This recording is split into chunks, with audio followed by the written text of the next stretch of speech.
I will tell you about that in a minute because we're changing it up this week.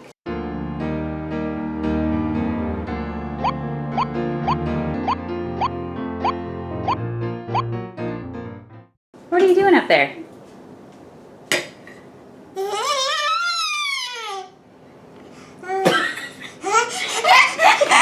So we're finishing off breakfast really quick, and then we're going to have our Bible time. Then we're going to go right into writing down what we are doing for homeschool this week in our planners. All right, get your Bibles out.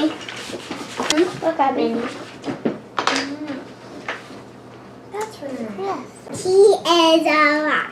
His way is judgment. Perfect. Perfect. For all his ways are judgment. To God of truth. Out iniquity. And just the righteous. I'm trying 32. Good job, honey. To share his love like he told me to. He said freely, freely you have received. Freely, freely give.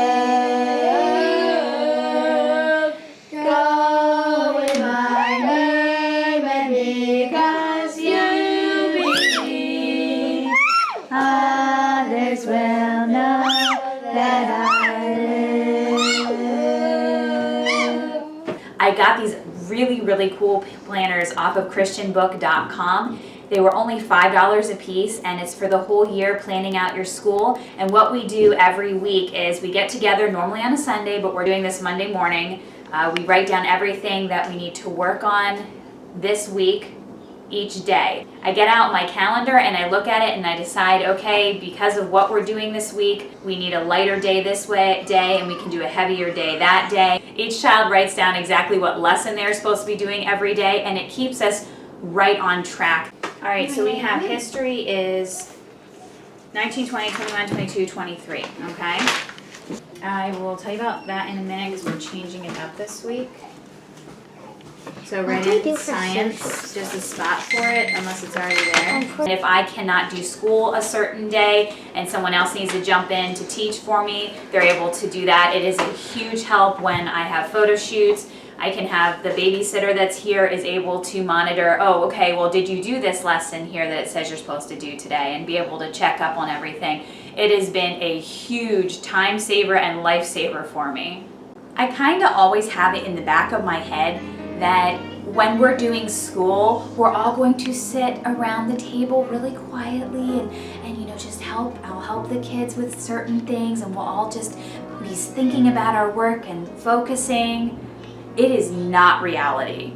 And I have to remind myself of that over and over again, that it's okay that that's not reality, because I don't know that anybody can actually do that. Really highly doubt it.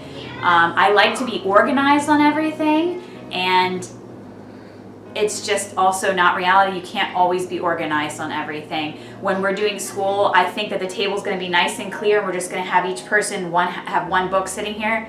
That doesn't happen either, because you know they end up bringing their stack with them and sitting there, and then it gets thrown out of their table. I have a 3-year-old and a 1-year-old.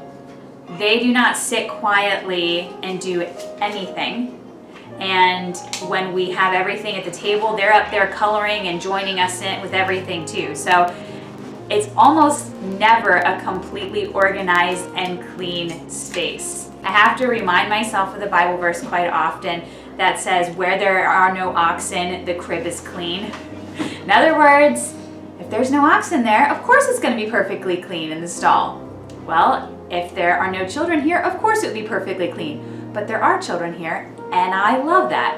So I have to embrace the mess, which is against all of my being, but I have to embrace the mess and let them be kids. And then we just have to have times. I try to set my alarm clock for 4 o'clock, and that's when everybody is supposed to go do their chores. And so at one point in the day, I'll have a clean house for a couple minutes.